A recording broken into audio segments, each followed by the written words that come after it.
لا حول ولا قوة إلا بالله العلي العظيم. حسبنا الله ونعم الوكيل، نعم المولى ونعم النصير.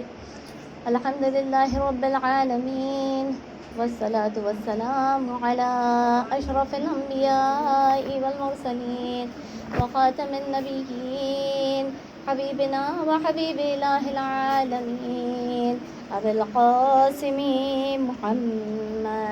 اللهم صل على محمد وآل محمد وعجل فرجهم. وعلى آله الطيبين الطاهرين المعصومين المظلومين الغرر الميامين، لا سيما بقية الله في الأرضين وحجته على الخلائق أجمعين، سيدنا ومولانا وصاحب نعمتنا وولي عصرنا مهدي هذه الأمة وطاووس أهل الجنة الحجة بن الحسن العسكري، روحي وأرواح العالمين لتراب مقدمه الفداء. صلوات اللهم صل على محمد وآل محمد ولعنة الله على أعدائهم أجمعين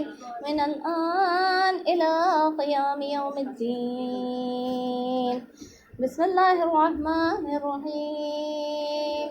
اللهم صل لوليك الحجة بن الحسن صلواتك عليه وعلى آبائه في هذه الساعة وفي كل ساعة، وليا وحافظا وقائدا وناصرا ودليلا وعينا، حتى تسكنه أرضك طوعا وتمتعه فيها طويلا.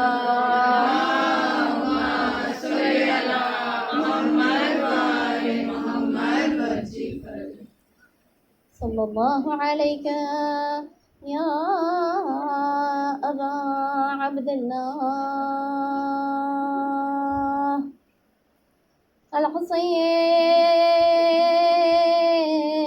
الحسين المظلوم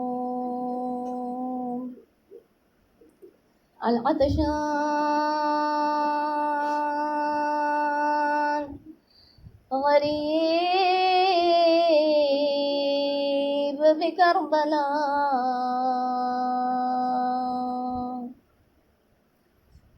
صلى الله عليك يا ابن رسول الله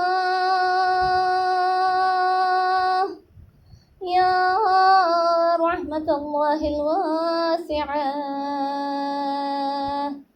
يا باب نجاة الأمة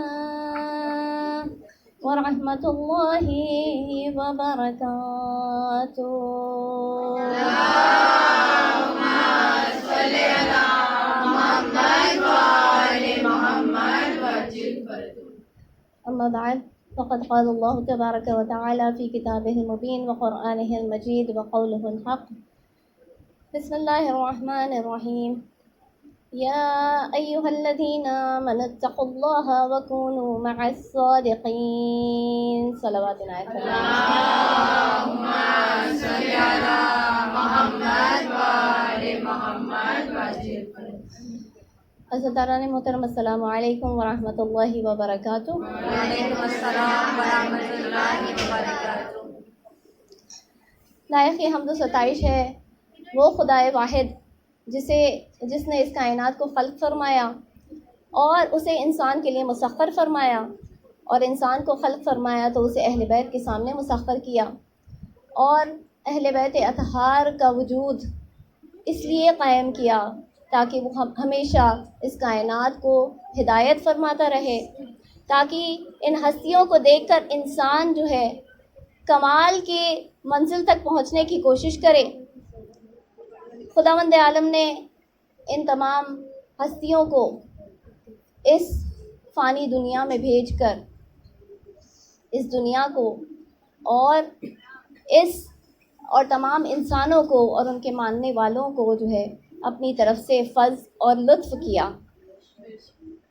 یہ وہ ہستیاں ہیں کہ یہ اعمال کرتے جاتے ہیں اور خداوند عالم آسمان سے ان کے لیے آیتیں اتارتا چلا جاتا ہے۔ اللہ تعالیٰ نے جب مقصد خلقت بیان کیا تو اس میں یہ فرماتا ہے کہ انسان اور جنات کا مقصد صرف اللہ کی عبادت ہے۔ وما خلقت الجن والانس الا لیعبدون، ہم نے انسان اور جن کو سوائے میری عبادت کے اور کسی مقصد سے نہیں خلق فرمایا۔ اب انسان کو اگر عبادت کے لیے خلق فرمایا تو انسان سوال کرتا ہے کہ جب عبادت کا طریقہ پیش کرنا ہو تو ہم کسے دیکھیں، کسے دیکھ کر جو ہے عبادت کریں، کس طرح سے منظم طریقے سے عبادت کریں؟ تو خداوند عالم نے اپنے نبیوں کو بھیجا اور ہمارے لیے فرمایا لقد کان فی رسول اللہ اسوۃ حسنۃ لمن کان یرجو اللہ والیوم الآخر، کہ جو بھی اللہ میں امید رکھتا ہے اور روز آخرت میں امید رکھتا ہے تو اس کے لیے اسوہ حسنہ، سب سے بہترین نمونہ عمل ہم نے رسول اللہ کی ذات کو بنا کر پیش کیا کہ تم رسول اللہ کو دیکھو کہ وہ کس طرح سے عمل کرتے ہیں، کس طرح کے افعال انجام دیتے ہیں، اور بس ان کی سیرت پر عمل کرتے چلے جاؤ۔ یہ وہ انبیاء کرام ہیں جو کچھ کرتے ہیں تو خداوند عالم نے نبی ابراہیم کے جملوں میں انہیں نقل کیا، قل ان صلاتی و نسکی و محیای و مماتی للہ رب العالمین، یعنی میرا جینا بھی اللہ کی خاطر جو تمام عالمین کا رب ہے، میرا مرنا بھی اللہ کی خاطر، میری قربانی بھی اللہ کی خاطر، انا صلاتی و نسکی، اور میری نماز بھی جو ہے وہ اللہ کی خاطر، یعنی جو کچھ بھی انہوں نے کار عمل انجام دیا ہے وہ سب للہ رب العالمین۔ اللہم صلی علی محمد۔ نعرہ حیدری، حیبری، موسری، عیسمی، ہمبری، آواز بلند صلوات، اللہم صلی علی محمد محمد وآل محمد وجل فرجہ، یعنی کہ یہ جو کرتے ہیں وہ للہ رب العالمین کرتے ہیں۔ تو اگر اللہ کا رسول ہے اور اس کا حبیب ہے اور وہ افضل ترین مخلوق ہے تو اس کا ہر عمل، ہر فعل للہ رب العالمین۔ اب اگر وہ کچھ کہہ دے تو للہ رب العالمین، اگر وہ چلے تو للہ رب العالمین، اگر ٹھہر جائے تو للہ رب العالمین، اگر سو جائے تو للہ رب العالمین، اگر جاگتا رہے تو للہ رب العالمین، اگر کسی کو اپنے بستر پر سلا دے تو للہ رب العالمین، کسی کو کاندھوں پر اٹھا لے تو للہ رب العالمین، کسی کو پشت پر سوال کر لے تو للہ رب العالمین، کسی کو غدیر کے میدان میں ہاتھوں پر اٹھا لے تو للہ رب العالمین، اور اگر کسی سے ناراض ہو کر اپنے گھر سے چلا جائے تو للہ رب العالمین۔ ایک صلوات بھیج دیں۔ اللہم صلی علی محمد وآل نعرہ تکبیر، اللہ اکبر، نعرہ تکبیر، اللہ اکبر، نعرہ رسالہ یا رسول اللہ، نعرہ رسالہ یا رسول اللہ، نعرہ حیدری یا حیدری یا حیدری یا حیدری یا حیدری یا بیت کے دشمنوں پر لعنت بے شمار لعنت۔ یعنی خداوند عالم نے ہمیں لاوارث نہیں چھوڑا ہے۔ اگر رسول اس دنیا سے رحلت کر گئے تو اپنے پیچھے ان کو چھوڑ گئے جس کے لیے انہوں نے یہ فرمایا اولنا محمد، اوسطنا محمد، آخرنا محمد، کلنا محمد، سب کے سب محمد ہے۔ اب یہ کوئی اللہ کے سامنے یہ عذر پیش کرنا چاہے کہ اے خداوندہ تیرے رسول کی رحلت ہو گئی، اس کے بعد ہمارے لیے کوئی ہادی نہ رہا، تو رسول کی یہ حدیث ان کے سامنے مجسم ہو کر کھڑی ہو جائے گی کہ میں نے تو ہر ایک کو، اپنے فرد کو، ہر ایک جانشین کو محمد قرار دیا تھا، لہٰذا تم نے یہ کیسے کہا کہ رسول جو ہے اس دنیا سے رحلت کر گئے، اب ہم کون ہماری ہدایت فرمائے، ہم کس کے نقش قدم پر چلیں؟ عزاداران محترم، خداوند عالم اس دنیا میں ہمیں رزق عطا فرماتا ہے، لیکن رزق کیا وہی ہوتا ہے جو ہمیں نظر آتا ہے، یعنی پیسہ، دولت، مال، کھانا، یہ سب چیزیں صرف رزق ہوتی ہیں؟ یہ کھانا پینا یہ تو بدن کا رزق ہوتا ہے، یہ دنیا کا رزق ہوتا ہے جو ہمارے بدن کے کام آتا ہے. لیکن ہم سب جانتے ہیں کہ ہمارا جسم واحد جسم نہیں ہے، اس کے ساتھ روح بھی شامل ہے. جب روح آتی ہے تو انسان زندہ کہلاتا ہے، جب روح نکل جاتی ہے تو انسان مردہ ہو جاتا ہے. تو اللہ تعالیٰ نے بدن کا رزق دنیا میں قرار دیا ہے اور روح کا رزق قرآن اور ائمہ معصومین علیہم السلام کے اقوال کو قرار دیا ہے. انسان سمجھتا ہے کہ خداوند عالم جو ہے جب پریشانیوں میں مبتلا کرتا ہے، مصیبتیں نازل ہوتی ہیں تو اللہ اس کا امتحان لے رہا ہے. خداوند عالم نے ہمیں حکم دیا ہے، اے وہ جو ایمان لے آئے تم اللہ کا خوف کرو اور صادقین کے ساتھ ہو جاؤ، سچوں کے ساتھ ہو جاؤ. انسان چھوٹی چھوٹی مشکلات پیش آتی ہیں، تھوڑا سا کچھ بزنس میں لاس ہو گیا، کسی کا بچہ جو ہے اس دنیا سے فوت ہو گیا تو انسان سمجھنے لگتا ہے، بیماری آ گئی انسان سمجھنے لگتا ہے ہمارا امتحان ہو رہا ہے. لیکن عزیزان محترم، ہر ایک کا امتحان نہیں ہو رہا ہوتا ہے. جب مشکل آتی ہے ہر ایک کا امتحان نہیں ہو رہا ہوتا ہے. اگر امتحان ہوتا ہے تو کس وجہ سے ہوتا ہے؟ امام المتقین امیر المومنین اسد اللہ الغالب علی ابن ابی طالب علیہ السلام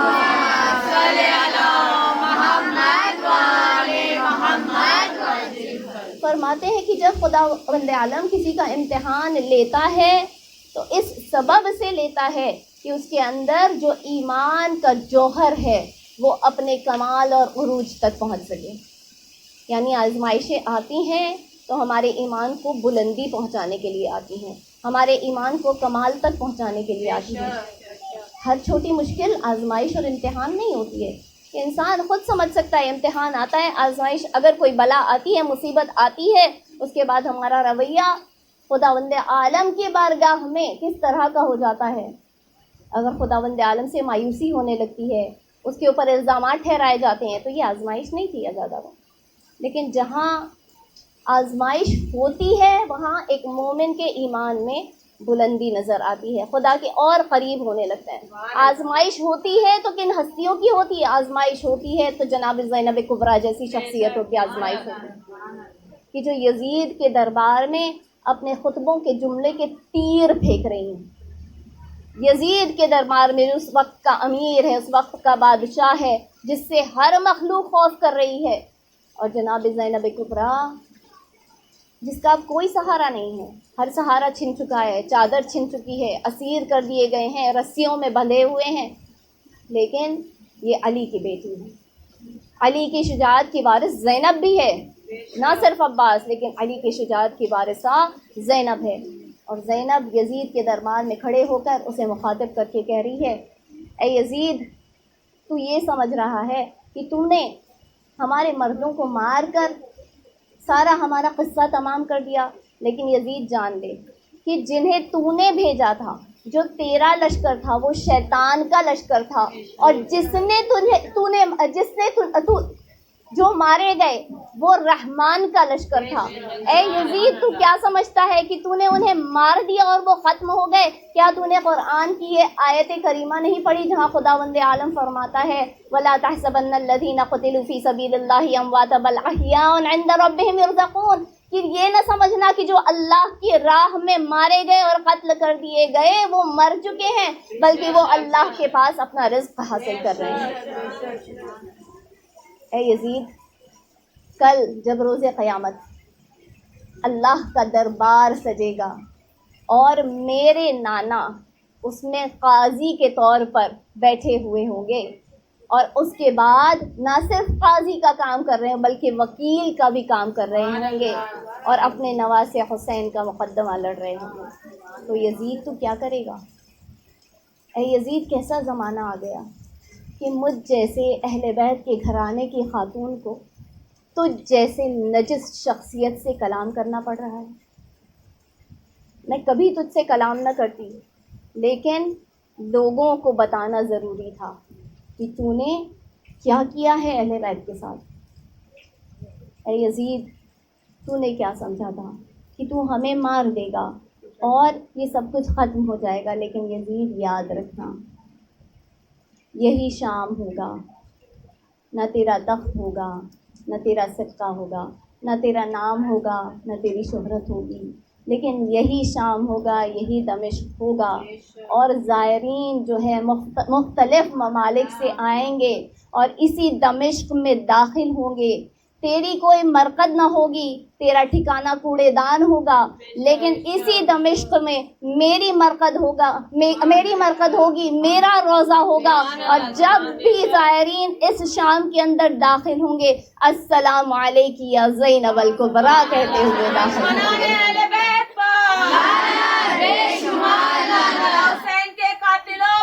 لعنت بے شمار لعنت، زینب کے قاتلوں پر لعنت بے شمار لعنت. آواز بلند صلوات. اللہم صلی علی محمد.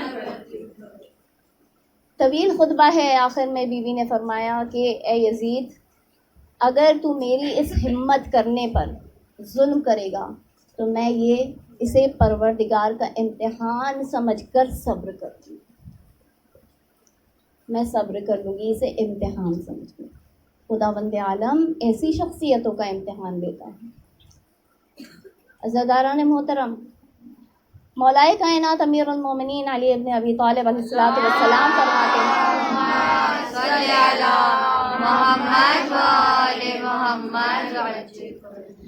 کہ 3 ایسے افراد ہوتے ہیں جن کا امتحان بہت شدید ہوتا ہے. ایک، جہاں کمانے والا ایک ہو، گھر میں کمانے والا ایک ہو لیکن کھانے والے بہت سارے. ان کا جو ہے خداوند عالم امتحان لیا کرتا ہے. مومن کی بات کی جا رہی ہے کہ اس طرح کے مومن کا بہت شدید امتحان ہوتا ہے.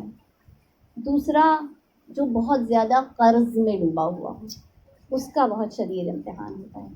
اور تیسرا، وہ جسے بیماریاں زیادہ لاحق ہوتی ہیں، اس کا امتحان شدید ہوتا ہے. انسان امتحان دینے سے کتراتا ہے، انسان آزمائشوں میں ڈالے جانے سے کتراتا ہے. وہ کہتا ہے کہ خداوند عالم، تو نے مجھے امتحان میں کیوں ڈالا، تو نے مجھے آزمائش میں کیوں ڈالا، یہ پریشانی کیوں مجھے لاحق ہوئی. لیکن مثال بالکل اس بچے کی طرح ہے کہ جو گھر میں پلتا رہتا ہے، کھیلتا ہوا اپنے بچپنے کو گزارتا ہے. ماں باپ اسے گھر ہی کے اندر جو ہے ABC سکھانا شروع کرتے ہیں. لیکن ایک روز وہ بھی آتا ہے جب اچانک سے وہ بچہ دیکھتا ہے کہ میرے کاندھوں پر ایک بھاری بھرکم بیگ لاد دیا گیا اور اس بچے سے کہا جا رہا ہے گھر کے باہر نکلو اور مدرسے جاؤ. گھر کے باہر نکلو، مدرسے جاؤ. یہ بچہ یہ سوچتا ہے کہ مجھ پر کیسا شدید ظلم ڈھایا جا رہا ہے. اب تک تو میرے ماں باپ مجھ سے کہتے تھے دیکھو گھر سے باہر نہیں جانا، کوئی تمہیں پکڑ لے جائے گا، گھر سے باہر نہیں جانا، تمہیں کوئی جانور اٹھا لے جائے گا. لیکن آج وہی ماں باپ اتنے ظالم و جابر ہو گئے کہ مجھے گھر سے نکالنے پر آمادہ ہیں.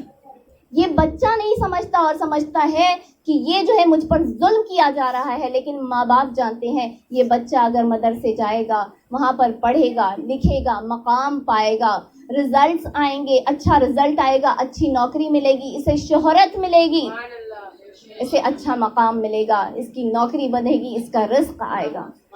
بچہ نہیں جانتا لیکن والدین جانتے ہیں. بالکل اسی طرح خداوند عالم جانتا ہے کہ اگر میں اپنے بندے کو کسی آزمائش میں مبتلا کرتا ہوں، اس کے اوپر پریشانی نازل کرتا ہوں، تو یا تو اس کے گناہوں سے اسے خالص کرنے کے لیے یا پھر اس کے درجے میں بلندی عطا کرنے کے لیے کہ جب یہ میری ملاقات کا وقت آئے تو اسے جو ہے خالص کر کے پاک و پاکیزہ کر کے سیدھا میں جنت کے اندر اسے داخل کر سکوں. اور اس طرح سے یہ جنت میں داخل ہو کہ یہ جنت کا خواہاں نہ ہو، جنت اس کے لیے مشتاق بیٹھی ہوئی ہے.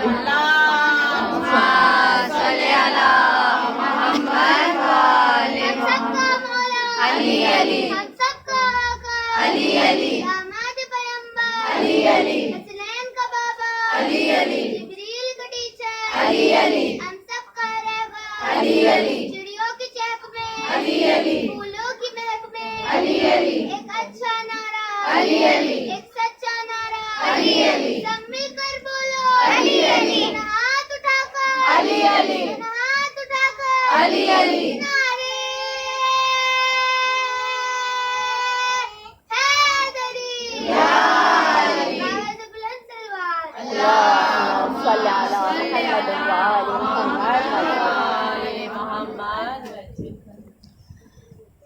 روز ایک خاتون صادق آل محمد امام جعفر صادق علیہ السلام کی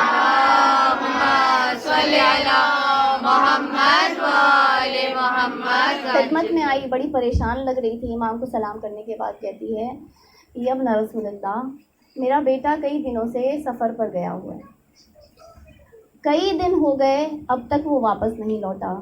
وہ مجھے کہہ کر گیا تھا کہ کچھ دن جو ہے سفر پر جائے گا پھر لوٹ آئے گا، لیکن اب تک وہ نہیں لوٹا. امام نے اسے دیکھا، مسکرایا اور کہا کہ تو گھر جا، انشاءاللہ تیرا بیٹا لوٹ آئے گا. وہ گھر گئی. دوسرے دن وہ پھر آئی امام کے حضور میں اور پھر کہتی ہے مولا میرا بیٹا گھر واپس نہیں آیا، میرا ایک ہی بیٹا ہے، میرا ایک ہی سہارا ہے، وہ گھر واپس نہیں لوٹا. مولا نے پھر وہی جملہ کہا کہ تو گھر جا، انشاءاللہ تیرا بیٹا لوٹ آئے گا. تیسرے روز پھر آئی، پھر مولا نے وہی جملہ کہا، وہی جواب دیا. 4 روز گزر گئے، 5 روز گزر گئے، 10واں روز آ گیا. جب 10ویں روز یہ مولا کی چوکھٹ پر آئی ہے تو آتے ہی دروازے پر غش کھا کے گر پڑی. معلوم یہ ہوا کہ کئی دنوں کی بھوکی پیاسی ہے، اپنے بیٹے کے غم میں جو ہے اس نے کھانا پینا چھوڑ دیا ہے. ایک مرتبہ امام نے اپنی کنیز کے ذریعے سے اسے غش سے افاقہ کروایا اور پھر اس سے کہا کہ اے خاتون جا، تیرا بیٹا تیرے گھر پہنچ چکا ہے. یہ خاتون مومنہ تھی اور اتنا اعتماد تھا اپنے مولا پر کہ اس نے کوئی سوال نہیں کیا کہ مولا 10 دن سے آپ کہہ رہے ہیں کہ آ جائے گا آ جائے گا اور آج آپ نے کہہ دیا کہ آ چکا ہے. کوئی سوال نہیں کیا. گھر گئی، گھر میں دیکھا کہ بیٹا موجود ہے. بیٹا موجود ہے، اس کا حال چال دریافت کیا، اسے کھانے پینے کے لیے دیا اور پھر دوبارہ سے امام کے حضور میں لوٹی. جب امام کی بارگاہ میں آئی تو کہنے لگی مولا مجھے یہ بتائیے کہ آپ کو کیسے معلوم ہوا کہ میرا بیٹا گھر پہنچ چکا ہے؟ اتنے دنوں سے میں آپ کے پاس آ رہی تھی، آپ فرما رہے تھے کہ وہ آ جائے گا، لیکن آج جو ہے آپ نے یہ جواب دیا کہ میرا بیٹا آ چکا ہے، آپ کو کیسے معلوم؟ کیا اللہ کی آپ کے اوپر وحی ہوئی؟ امام نے کہا نہیں، اللہ اپنی وحی صرف اپنے انبیاء پر کیا کرتا ہے. ہم جو ہے اولیاء کرام ہیں، ہم پر وحی نہیں ہوا کرتی. لیکن میرے جد رسول اکرم صلی اللہ علیہ وآلہ وسلم فرما گئے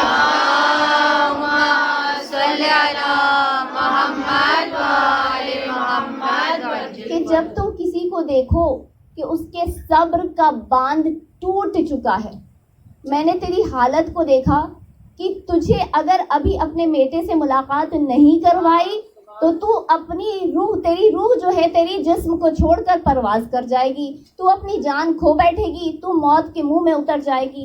بس مجھے پتا چل گیا کہ تیرا بیٹا جو ہے وہ لوٹ چکا ہے، خداوند عالم نے اسے صحیح و سلامت لوٹا دیا ہے. پھر امام نے فرمایا کہ جب تم دیکھو کہ مشکلوں کا اثر تم پر اتنا ہو چکا ہے کہ تمہارے صبر کا باندھ ٹوٹنے لگے، تو پھر خداوند عالم کی بارگاہ میں امید گو ہو جاؤ کہ اب خوشیاں تمہارے نصیب میں آ چکی ہیں، اب خداوند عالم جو ہے خوشیوں کو تمہارے دامن میں اتارنے والا ہے. مومن کا امتحان سخت ہوتا ہے، مومن کا امتحان سخت ہوتا ہے.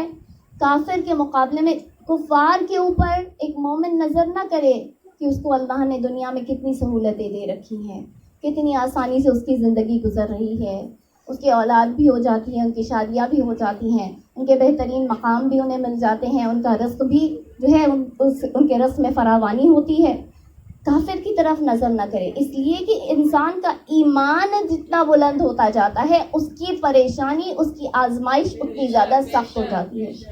ایک مرتبہ ایک نبی جو ایک شہر سے گزر رہے تھے، انہوں نے کیا دیکھا کہ ایک دیوار کے نیچے ایک شخص پڑا ہوا ہے، اس طرح سے کہ اس کا آدھا دھڑ دیوار کے باہر ہے اور آدھا دھڑ جو ہے اس کا دیوار کے نیچے دبا ہوا ہے. نبی اس کے پاس گئے، اس سے سوال کیا کہ میں تمہاری کوئی مدد کر سکتا ہوں؟ اس شخص نے مدد لینے سے انکار کر دیا کہ میں نہیں جانتا آپ کون ہیں، مجھے آپ کی مدد نہیں چاہیے. نبی کریم آگے بڑھ گئے. آگے بڑھنے کے بعد دوسرے شہر میں گئے. دوسرے شہر میں کیا دیکھتے ہیں کہ ایک سوگ کا عالم چھایا ہوا ہے اور کسی کا جنازہ لے جایا جا رہا ہے، بہت شان و شوقت کے ساتھ جنازہ لے جایا جا رہا ہے، اور پورا شہر اس جنازے میں شامل ہے۔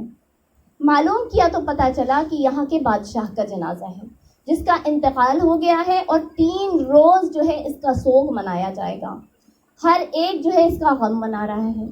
نبی نے آگے معلوم کیا تو پتہ چلا کہ یہ بادشاہ جو تھا وہ مومن بھی نہیں ہے، کافر ہے، کافر ہے، اور بادشاہ کا جو جنازہ ہے وہ شان و شوکت کے ساتھ لے جایا جا رہا ہے۔ ایک مرتبہ نبی نے اللہ کی بارگاہ میں سوال کیا، اے پروردگار، وہ تیرا مومن بندہ وہاں ایسی آزمائش میں مبتلا ہے کہ نہ زندہ رہ سکتا ہے نہ مر سکتا ہے، اس طرح سے اس دیوار کے نیچے جو ہے دبا ہوا ہے، اور یہاں پر یہ کافر جس کے لیے لوگ کہتے ہیں کہ نہ بہت اچھا تھا اور نہ ہی بہت برا تھا، بس درمیان کا اس کا سلوک ہوا کرتا تھا، تو اے پروردگار مجھے تیرا انصاف سمجھ میں نہیں آیا کہ اے پروردگار یہ کیسا انصاف ہے کہ مومن ایسی مصیبت میں مبتلا ہے اور کافر کو تو اتنی راحت اور آرام اور سکون دے رہا ہے کہ ہر ایک اس کا سوگ منا رہا ہے۔ مرتبہ خداوند عالم نے وحی کی، اے میرے نبی، یہ جو بادشاہ تھا اس کے نامہ اعمال میں کچھ اچھائیاں تھیں، یہ لیکن کافر تھا، میں چاہتا تھا کہ اس کا نامہ اعمال اسی دنیا میں بند کر دیا جائے، لہٰذا میں اس کی نیکی کے بدلے اس کا صلہ اور اس کا انعام اسے اسی دنیا میں دینا چاہتا تھا، لہٰذا تم دیکھ رہے ہو کہ اتنے شان و شوقت کے ساتھ اس کا جنازہ اٹھایا گیا، اس کے لیے سوگ منایا جا رہا ہے، ہر طرف جو ہے بادشاہ کو یاد کیا جا رہا ہے، لیکن وہ جو مومن تھا اس کے نامہ اعمال میں ایسے گناہ تھے کہ اگر اس کو میں برزخ میں انہی گناہوں کے ساتھ داخل کر دیتا تو کئی سال لگ جاتے کہ اس کے گناہوں سے اسے خالص کیا جاتا، اسے پاک و پاکیزہ کیا جاتا۔ میں چاہتا تھا کہ اسی دنیا میں اس کے گناہوں سے اسے خالص کر دوں، لہٰذا اسے آخری وقت میں ایسی مصیبت میں مبتلا کیا جو سخت عذاب ہے اس کے لیے، اور اس سخت عذاب کے باعث اس کے تمام گناہوں کو میں نے معاف کر دیا ہے۔ اب جب یہ جنت میں داخل ہوگا اور مجھ سے ملاقات کرے گا تو پاک و پاکیزہ ہو کر داخل ہوگا۔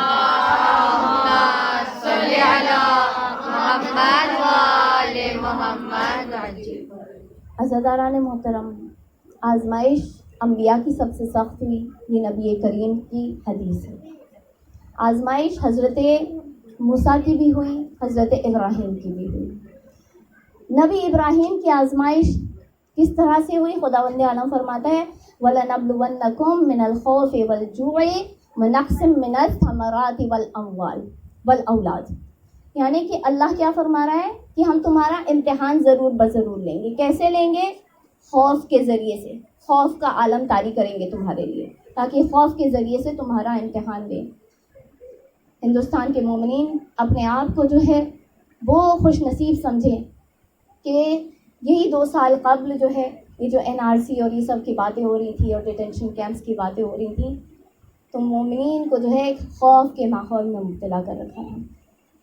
یہ آزمائش تھی کہ کس طرح سے تم اس آزمائش کو پال، تو خوف کے ذریعے سے ہم تمہیں آزمائیں گے اور بھوک کے ذریعے سے ہم تمہیں آزمائیں گے۔ کئی مرتبہ جو ہے اکثر آپ دیکھیں تو شیعوں پر جو ہے، یا شیعہ جو جن علاقوں میں ہوتے ہیں زیادہ، تو وہاں پر جو ہے زیادہ قحط، زلزلہ، یہ سب چیزیں زیادہ ہوا کرتی ہیں وہاں پر۔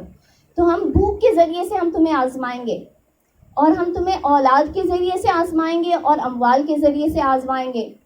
تو حضرت ابراہیم کا جو امتحان ہو رہا ہے کافی شدید، امتحان حضرت ابراہیم کا آگ میں بھی پھینکے جا رہے ہیں، اس طرح سے بھی ان کا امتحان ہو رہا ہے۔ ان کے جو ہے بھیڑ بکریوں سے انہیں محروم کر دیا گیا، جو بھی ان کے جانور تھے، مویشی جانور وغیرہ، ساری دولت لے لی گئی، اس لیے کہ حضرت ابراہیم کو اپنا ہی گھر چھوڑ کر جانا پڑا، نمرود کے علاقے سے جو ہے ان کو ہجرت کرنی پڑی، تو ان کو سب کچھ پیچھے چھوڑ کر جانا پڑا۔ تو مویشی جانوروں کے ذریعے سے بھی ان کا امتحان ہو رہا ہے، اور اولاد کے ذریعے سے بھی امتحان ہوا۔ حضرت اسماعیل جیسی اولاد دے کر خداوند عالم نے واپس مانگی، تو اولاد کے ذریعے سے بھی امتحان ہوا۔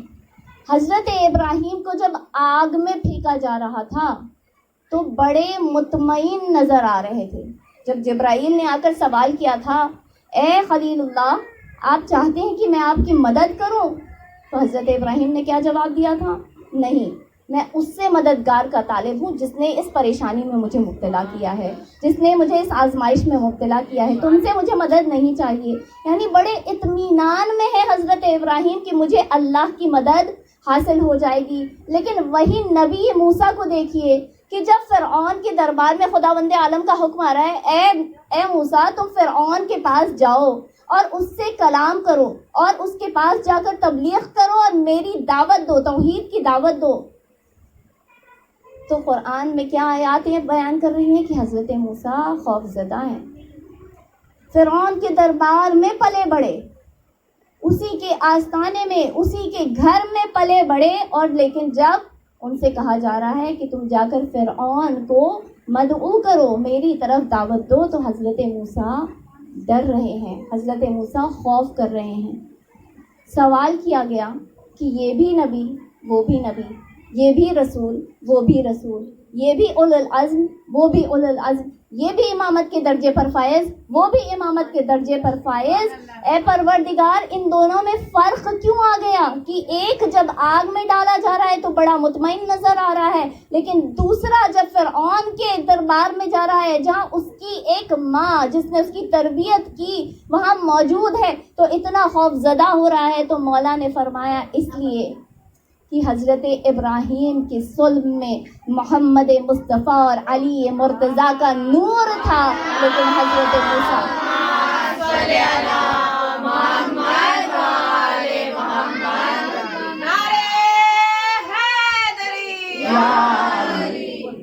لیکن حضرت موسیٰ کو اللہ نے اس نور سے محروم کر دیا تھا، لہٰذا جب جا رہے ہیں تو خوف زدہ ہیں. لیکن یہی حضرت ابراہیم ایک مقام پر قرآن میں نظر آتے ہیں کہ پروردگار عالم سے سوال کر رہے ہیں، اے پروردگار تم مردوں کو دوبارہ کیسے جلاتا ہے؟ خداوند عالم پلٹ کر سوال کر رہا ہے، اے ابراہیم تمہیں یقین نہیں ہے مجھ پر کہ میں مردوں کو دوبارہ زندگی عطا کر سکتا ہوں؟ حضرت ابراہیم کیا کر رہے ہیں؟ لیطمئن قلبی، تاکہ میرے قلب کو اطمینان آ جائے. یقین ہے کہ تم مردوں کو دوبارہ زندگی دے سکتا ہے، لیکن میرے قلب کو اطمینان آ جائے. اور وہیں کربلا کے میدان میں دیکھیے کہ خداوند عالم خود ندا دے کر امام حسین کو پکار رہا ہے، یا ایتھا النفس المطمئنہ، یعنی جو خداوند عالم سے اطمینان کو طلب کرے اسے نبی ابراہیم کہتے ہیں، اور جسے خداوند عالم خود یہ کہہ کر پکارے کہ تمہیں اطمینان آ چکا ہے، تم مطمئن ہو چکے ہو، اس کی سند دے دے، اسے حسین ابن علی کہا جاتا ہے.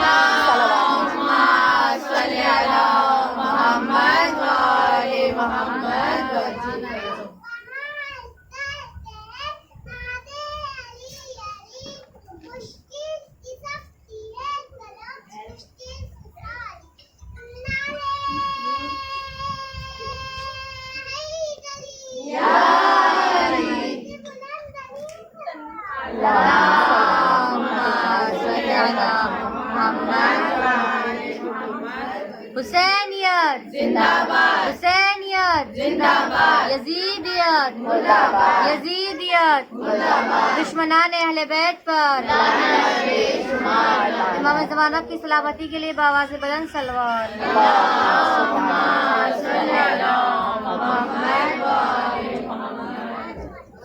حضرت موسیٰ جب دربار میں جا رہے ہیں تو نہ صرف فرعون سے کلام کرنے میں خوف کر رہے ہیں، لیکن جیسے ہی ان کے سامنے عصا پھینکے گئے 70,000 جادوگر دربار فرعون میں، انہوں نے کہا کہ تم پہل کرو. جیسے ہی انہوں نے اپنے عصا کو پھینکا سب کے سب حضرت موسیٰ کے سامنے سانپ کی شکل میں نظر آنے لگے. حضرت موسیٰ کو خوف طاری ہوا.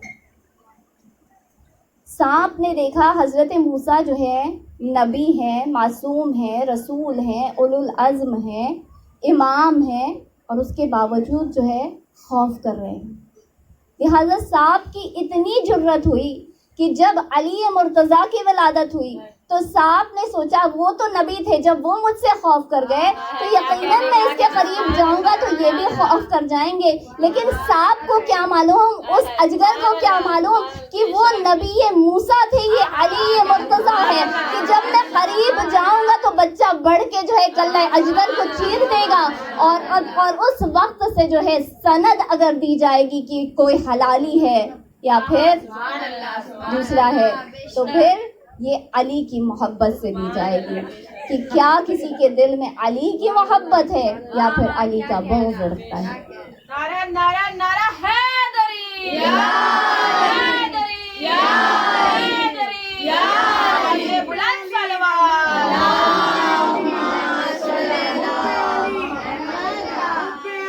رحمت اللہ، رحمت اللہ، رحمت اللہ، لعنت اللہ، لعنت اللہ، لعنت اللہ، یا علی، اللہم صلی علی محمد و آل محمد۔ حضرات محترم، موضوع امتحان تھا۔ خداوند عالم نے ہر ایک کا امتحان لیا، مومنین کا بھی امتحان لیتا ہے، امیر المومنین کا بھی امتحان لیتا ہے، لیکن جیسا امتحان امیر المومنین کے فرزند امام حسین کا لیا ویسا کسی کا امتحان نہ رہا، ویسی آزمائش کسی کو اللہ نے اس میں مبتلا نہ کیا۔ یحییٰ نبی کی مثال دی جاتی ہے، لیکن یحییٰ نبی کے لیے یہ کہا جاتا ہے کہ جب انہوں نے فتویٰ صادر کیا کہ بادشاہ اپنے ہی محرم سے نکاح نہیں کر سکتا، اپنی ہی بیٹی سے نکاح نہیں کر سکتا، تو بادشاہ کو اس کی بیوی نے برگلایا اور پھر اس بادشاہ نے کہ قتل کا فتویٰ لکھوایا۔ یحییٰ نبی کے پیچھے ان کو دوڑایا گیا، ان کا پیچھا کیا گیا، اور پھر آخرکار یحییٰ نبی کو حراست میں لے کر ان کو قتل کر دیا گیا، اور پھر ان کے سر کو قلم کر کے اسی طرح سے تشت میں لے کر بادشاہ کے سامنے پیش کیا گیا۔ جب بھی ائمہ معصومین نے یہ مثال دی، میں نے سوچا کہ انہوں نے یہ کہا کہ امام حسین کی مثال بالکل نبی یحییٰ کی طرح ہے کہ جیسے انہیں ستایا گیا اور جیسے انہیں آزمایا گیا اور جیسے انہیں اذیت دی گئی، اسی طرح سے امام حسین کو آزمایا گیا۔ جیسے نبی یحییٰ کے قتل پر آسمان نے خون کا گریہ کیا تھا، اسی طرح سے امام حسین کے قتل پر آسمان نے خون کا گریہ کیا، زمین نے گریہ کیا۔ لیکن تاریخ نے کبھی یہ نہیں لکھا کہ حضرت یحییٰ کی بھی کوئی چھوٹی سی بیٹی تھی، کوئی چھوٹی سی بچی تھی جس کا اس کے بابا کے بعد اس طرح سے اس کا امتحان لیا گیا کہ جب بھی کبھی اپنے بابا کو یاد کرتی تو یا تو رخسار پر تماچے مارے جاتے یا پھر اس کی تازیانہ سے پشت کو لال کیا جاتا۔ کسی نے یہ تذکرہ نہیں کیا کہ یحییٰ کی کوئی بیٹی تھی جس کا دربار میں امتحان لیا گیا کہ تو اپنے بابا کو بلا، دیکھتے ہیں کہ حسین کو تجھ سے کتنی محبت تھی۔ کسی بچی کا تذکرہ نہیں کیا گیا جو زندان شام کی تاریکی میں روز اپنے بابا کو یاد کرتی رہی ہو، اور ایک روز جب اسے اپنے بابا کا کٹا ہوا سر میسر ہوا تو وہ بچی جب اپنے بابا کو اپنے ہاتھ پر لیے ہوئے تھی تو بڑے غور سے دیکھتی جاتی تھی، میرے بابا، آپ ہی میرے بابا حسین ہیں، اے بابا کس نے آپ کے رخساروں کو اس طرح سے لال کیا؟ اے بابا کس نے آپ کے چہرے کو پامال کیا؟ اے بابا کس نے آپ کی گردن کی رگوں کو اس طرح سے کاٹا؟ حضرات محترم، بچی کو صدمہ برداشت نہیں ہوا اور وہ اس دنیا سے رحلت کر گئی۔ یہ بچی رحلت کر گئی، ایک خاموشی کا سما چھا گیا۔ ہر بی بی اب سکینہ کو یاد کیا کرے۔ ایک بچی تھی جو روز تمنا کرتی تھی مدینے واپس جائیں گے، مدینے میرے بابا کا شہر تھا، ہم واپس جائیں گے، ہمیں رہائی کب ملے گی۔ روز تمنا کرتی تھی لیکن اس بچی کو رہائی نہ ملی، وہی زندان میں ایک چھوٹی سی لہر سید سجاد نے بنائی، بچی کو اسی زخم آلودہ خون آلودہ کرتے کے ساتھ دفنا دیا۔ سید سجاد اپنے بابا کی بارگاہ میں پشیمان ہو کر اکثر یہ جملے کہا کرتے تھے، بابا مجھے معاف کرنا، میں اپنی بہن کو ایک کرتا بھی نہ دے سکا، میں اپنی بہن کو کفن بھی نہ دے سکا۔ حکم رہائی آیا۔ ایک روز سید سجاد کو یزید ملعون نے طلب کیا۔ سید سجاد کو جب لے جایا گیا تو ایک مرتبہ یزید نے کہا کہ میں آپ سب کا احترام کرتا ہوں، میں آپ کو رہا کرنا چاہتا ہوں۔ اور پھر ایک شخص کو بلایا گیا کہ آپ سید سجاد کی ان زنجیروں کو کاٹ دیں۔ جب وہ شخص آیا اس نے کہا میں زنجیروں کو کاٹ دوں گا، لیکن ایک مرتبہ مجھے ان کا جائزہ تو لے لینے دیجیے کہ میں جب ان کی توق کو کاٹوں گا تو کہاں سے کاٹوں گا، زنجیروں سے انہیں آزاد کروں گا تو کیسے آزاد کروں گا۔ مرتبہ تاریخ لکھتی ہے کہ امام کے قریب گیا، سامنے سے دیکھا، پیچھے سے دیکھا، داہنے جانب سے دیکھا، بائیں جانب سے دیکھا، ایک مرتبہ چیخ ماری۔ یزید نے کہا کیا ہوا؟ وہ کہتا ہے کہ میں ان کی زنجیروں سے انہیں کیسے آزاد کروں، یہ لوہے اتنے گرم ہو چکے، ان کے گوشت میں پیوست ہو کے ان کی ہڈیوں تک پہنچ چکے ہیں، پھر کیسے انہیں کاٹوں مجھے سمجھ میں نہیں آتا۔ ارے کسی طرح سے امام کو زنجیروں سے آزادی دی گئی، امام کو آزاد کیا۔ امام سے کہا کہ میں تمہیں احتراماً آپ جو چاہتے ہیں، عزاداران محترم شرطیں وہ رکھتا ہے جس کی فتح ہوتی ہے۔ ایک مرتبہ سید سجاد نے کہا کہ مجھے ذرا اپنی پھوپھی اماں سے مشورہ کر لینے دیجیے، میں اپنی پھوپھی سے مشورہ کرنا چاہتا ہوں، جو وہ کہیں گی تو میں اسی طرح سے آپ کو آ کر بتاؤں گا، ہم شرطیں رکھیں گے۔ ایک مرتبہ جناب زینب کبریٰ کے پاس گئے، جناب پھوپھی سے کہا کہ پھوپھی اماں یزید نے ہمیں رہا کرنے کا فیصلہ کیا۔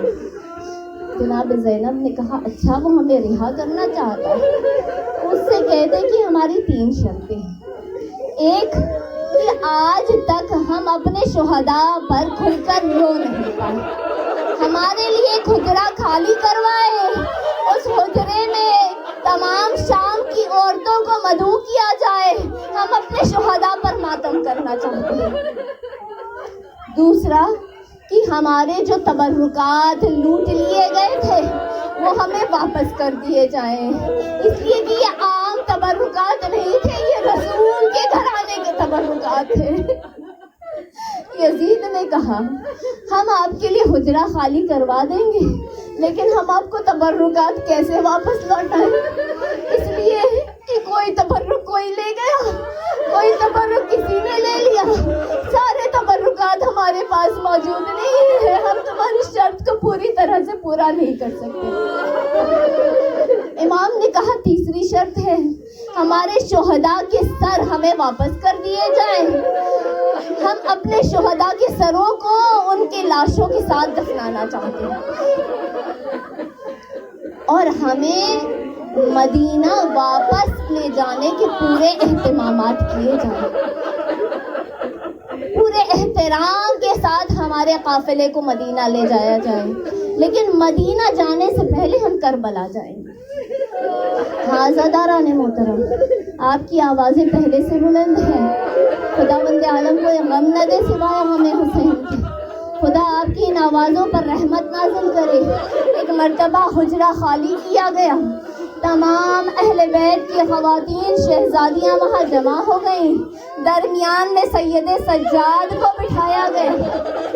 ارے میں جب مصائب پڑھتی ہوں، جب مصائب کا تذکرہ ہوتا ہے تو آپ برداشت نہیں کر پاتے، آپ کی آوازیں بلند ہو جاتی ہیں، لیکن ان بیویوں کو کسی مصائب کی ضرورت نہ تھی۔ کوئی بی بی حسین کو یاد کرتی، کہتی واہ حسینہ، ہر بی بی ماتم میں، ہر بی بی جو ہے ماتم کرنے لگتی۔ ارے ایک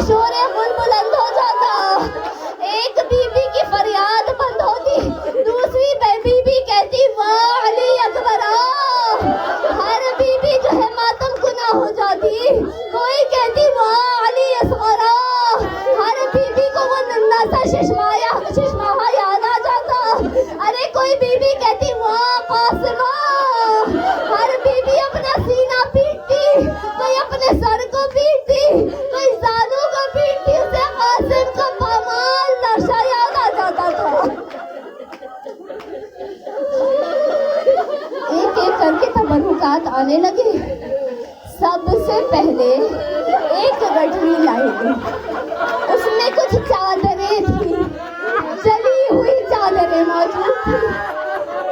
کوئی فروا آگے بڑھی، اپنی چادر کو پہچانا، اپنی چادر لے لی۔ ارے رباب آگے بڑھی، اپنی چادر لے لی۔ ہر بیوی نے اپنی چادر لے لی۔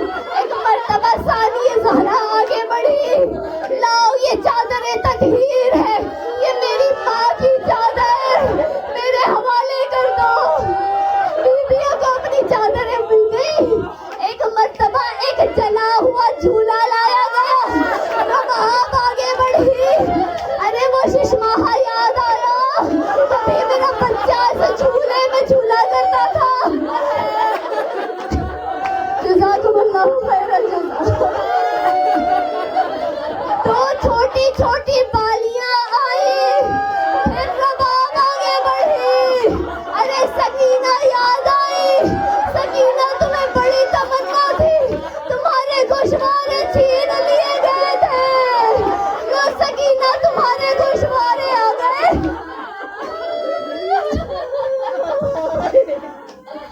ایک مرتبہ ایک انگوٹھی آئی، کسی نے سوال کیا کس کی انگوٹھی ہے؟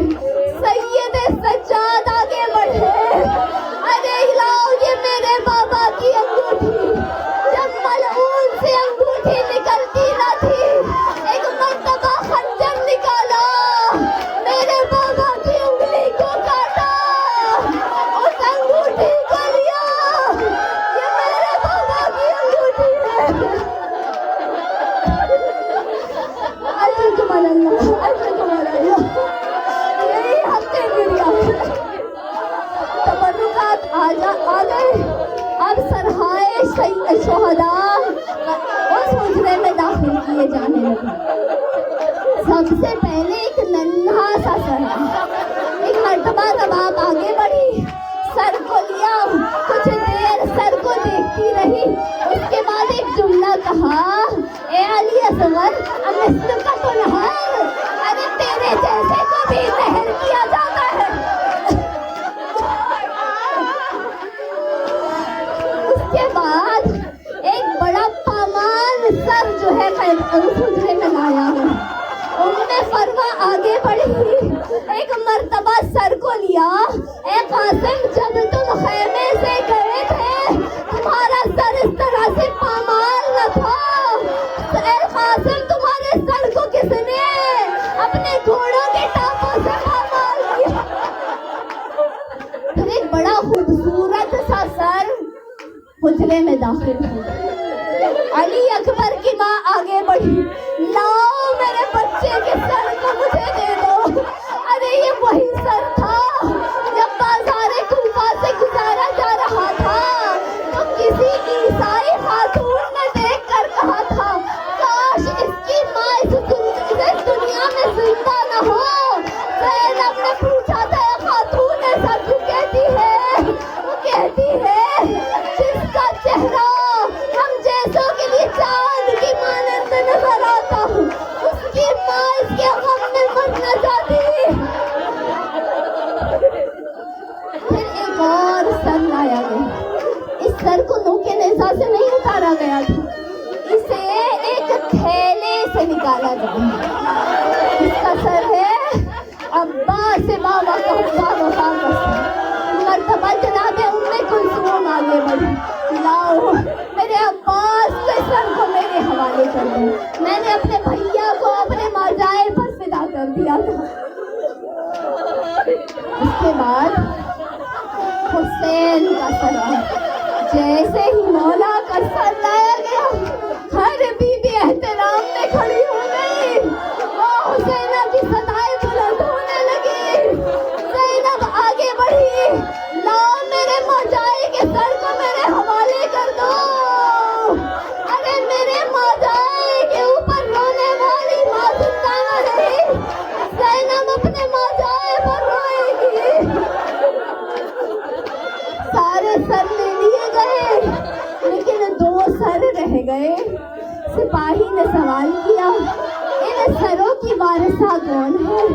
کوئی بیوی جواب نہ دیتی، لیکن ہر بیوی کی نظر جناب زینب کبریٰ کی طرف جا کر تھی۔ جناب زینب نے اپنی نظروں کو جھکا لیا۔ ایک مرتبہ سپاہی نے دوبارہ سوال کیا، ارے کوئی اس کی وارثہ نہیں ہے کیا؟ کیا ان کی ماں خیموں میں جل کر مر گئی؟ قصہ آگے بڑھی، ارے نہیں یہ میری آقا زادی کے شہزادوں کے سر ہے، تو ایسا نہ کہ ان کی ماں زندہ ہے۔ ایک مرتبہ سروں کو لایا، زینب کبریٰ کے پاس لے کر آئی بیوی، بچوں کے سر آئے ہیں، ایک مرتبہ ان پر نگاہ تو کیجیے۔ زینب کہتی ہے فضہ، ہم آل محمد ہیں، جب کسی کو صدقہ کر دیتے ہیں تو اسے واپس نہیں لیتے۔ زینب نے اپنے آل محمد کو علی اکبر کا صدقہ کر کے میدان میں بھیجا تھا۔ زینب ان کے سروں کو واپس قبول نہ کرے گی۔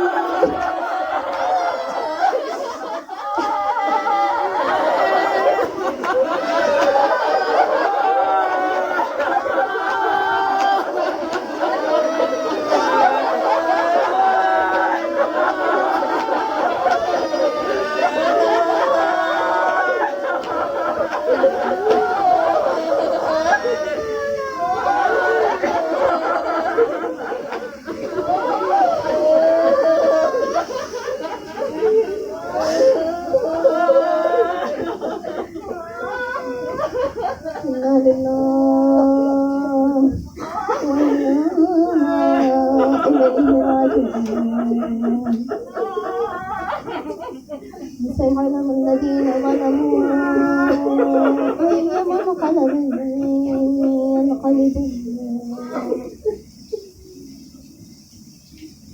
پروردگار تجھے تیری پاک اور قدوس ناموں کا واسطہ، تیرے خاص نام اللہ کا واسطہ، تیرے اسم اعظم کا واسطہ، بار الہ تجھے تیرے حبیب اور ان کے اہل بیت اطہار کا